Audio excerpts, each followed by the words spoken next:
Na segunda parte desta aula pública sobre o futuro da educação, Renato Giannini responde a perguntas do público da PUC em São Paulo. Eu tenho acompanhado, junto com os meus alunos, todo o processo de ocupação das escolas públicas por alunos da rede estadual. E tenho visto frequentemente esses alunos apanharem. Tenho visto frequentemente os alunos serem perseguidos. Inclusive, eu mesma estou saindo do metrô para a escola, seguida de polícia militar, e saio da escola seguida de polícia militar.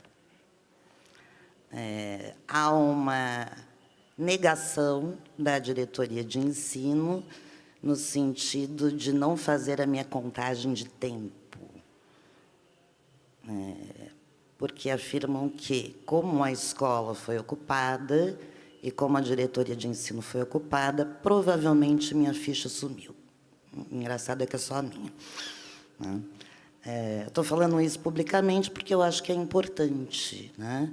Quando a gente fala de educação e democracia, de alguma forma, pensar na formação para a democracia no sentido de ação e não de tecnologia.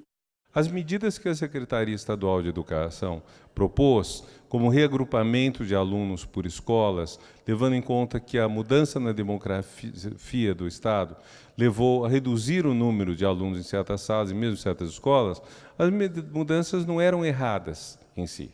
Não era errado também você especializar escolas de modo a ter escolas que têm só o Fundamental 1, só o Fundamental 2 e só o ensino médio, até porque as escolas do Fundamental 1, na grande maioria, são municipais, e as escolas do ensino médio são praticamente todas estaduais. Então, uma escola que tenha do Fundamental 1 até o médio é rara, porque ela teria componentes municipais e estaduais que não dialogam entre si, não desse jeito. As medidas, insisto, tecnicamente não eram erradas. Qual foi o grande erro? Implantar isso de cima para baixo, sem discussão com ninguém. Outra questão, a questão da identidade do aluno com a escola, que é um ponto muito importante, o aluno assumir a bandeira da escola, o aluno considerar que a escola é dele, ele desenvolver um afeto. Isso é importante, é curioso que justamente é um dos pontos que os educadores mais insistem.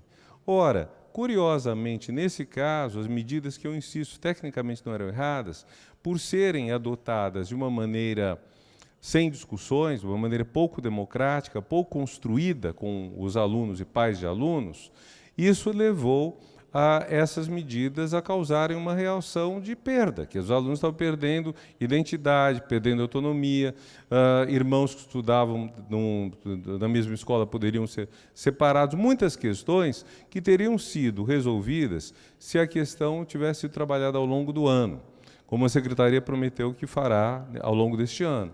Então, são questões que mostram muito bem um outro aspecto da educação, que é o aspecto que não basta apenas você ter a lista de boas práticas e aplicá-las. Você tem que aplicá-las em conjunto, no caso, sobretudo, com alunos e pais de alunos, que muitas vezes não são ouvidos. Então, uma das coisas que a gente tem que fazer muito forte é aumentar o protagonismo dos alunos e de seus pais na educação básica, para eles exigirem mais. O que supõe também que eles saibam ou tenham noção de onde estão as falhas da educação. A gente sempre vê muito a requisição da sociedade pedindo maiores investimentos na educação. O que eu gostaria de saber é qual é a ligação do sucesso da educação com a questão econômica. Se uma economia ela está estagnada, ela está em crise, a gente pode pressupor que não haverá evolução no sistema educacional? Pergunto isso pelo seguinte, se a gente olhar um pouquinho para o que foi a sociedade cubana, não no período do embargo, mas após a queda da União Soviética, por exemplo, em que ela ficou sem financiamento nenhum, mas continuou investindo em políticas públicas, principalmente educacionais e de saúde, a gente poderia quebrar, por exemplo, esse padrão de que maiores investimentos trazem maiores sucessos na educação. O que nós temos? Não basta colocar dinheiro. Você pode colocar dinheiro e gastar muito mal. Há uma parte do Brasil que gasta mal dinheiro. Nós sabemos que o setor público nem sempre é um exemplo de gastar bem dinheiro, isso nas mais diferentes áreas. Basta você ir a certas repartições em que você vê que há muita gente parada, sem fazer grande coisa. E foi um avanço significativo para isso, nos últimos 20 anos, a introdução de várias políticas de avaliação de professores, como de outros servidores públicos. Mas os professores, é muito importante que sejam avaliados e vejam se eles estão realmente dando boas aulas, estão avançando, o que é um ponto de conflito, porque os sindicatos não gostam disso, os sindicatos revoltam contra isso, e você tem, de modo geral, os problemas, você tem a educação, os grandes avanços educacionais, na maior parte, foram em regimes autoritários, como o regime cubano, como Singapura, a Coreia do Sul, que só recentemente se democratizou, Xangai, na China. Países democráticos que tiveram um avanço significativo na educação, você tem a Polônia e a Irlanda, mas é pouco na comparação. Talvez porque, quando você tem muitos players, muitos atores na educação, é difícil conjugar todos. Para melhorar a educação, é preciso ter uma melhora de gestão, é preciso que algo que é complicadíssimo, que é pedir recursos, colocar dinheiro, saber onde aplicar, prestar contas, seja mais bem colocado, e é preciso que haja uma formação melhor dos professores também. Tudo isso entra junto. Eu queria saber como você vê a educação do futuro no Brasil, o que ela precisa melhorar. Eu já comentei que precisamos melhorar em qualidade, precisamos abrir para a criatividade. Tem expansões numéricas que são necessárias, é preciso ampliar a proporção da sociedade que vai ao ensino superior.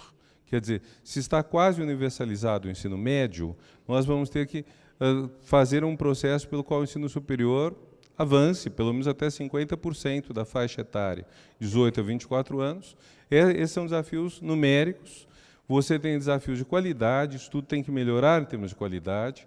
Você tem que focar melhor em cursos. Com 17, 18 anos, uma pessoa está entrando, idealmente, no ensino superior, e essa pessoa vai fazer um curso, mas há uma quantidade de cursos tão grande hoje, como ela sabe que aquele curso é adequado para ela?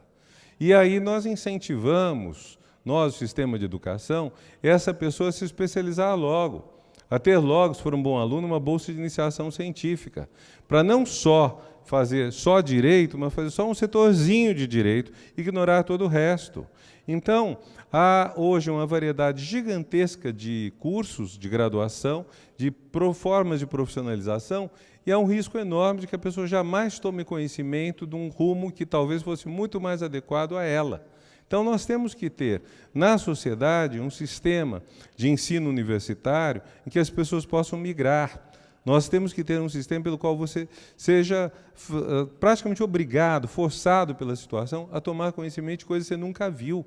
Ou, por exemplo, você não pode, porque no ensino médio teve professor ruim numa determinada matéria, ignorar que aquela matéria talvez seja a vocação da sua vida.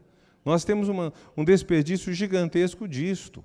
Esse é um dos grandes problemas que nós temos que enfrentar para que haja um encontro maior. Não sei se há uma pesquisa de, vamos dizer, felicidade na conclusão do curso universitário. Você está feliz com o curso que você fez? Não perguntando se o curso foi bom, perguntando se ele bate com você, ou se você está fazendo... Porque, veja, em termos de trabalho, você tem uma distinção que os sociólogos do trabalho fazem entre trabalhos que são uma satisfação em si, você se realiza naquele trabalho, e trabalhos que são um meio de você ganhar dinheiro para satisfazer nas suas horas de lazer.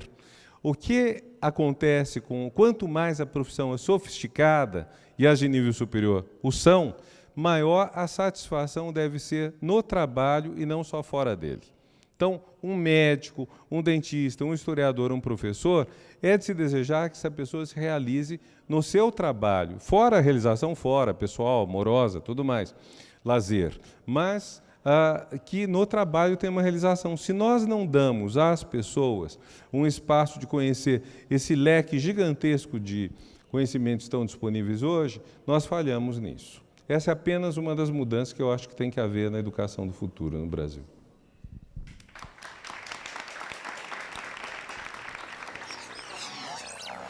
Eu gostei muito da aula do professor Renato, pela sua experiência como intelectual e pela sua experiência na vida pública. Eu acho que foi importante as contribuições que ele trouxe em termos de informações para que possamos entender a problemática da educação no Brasil.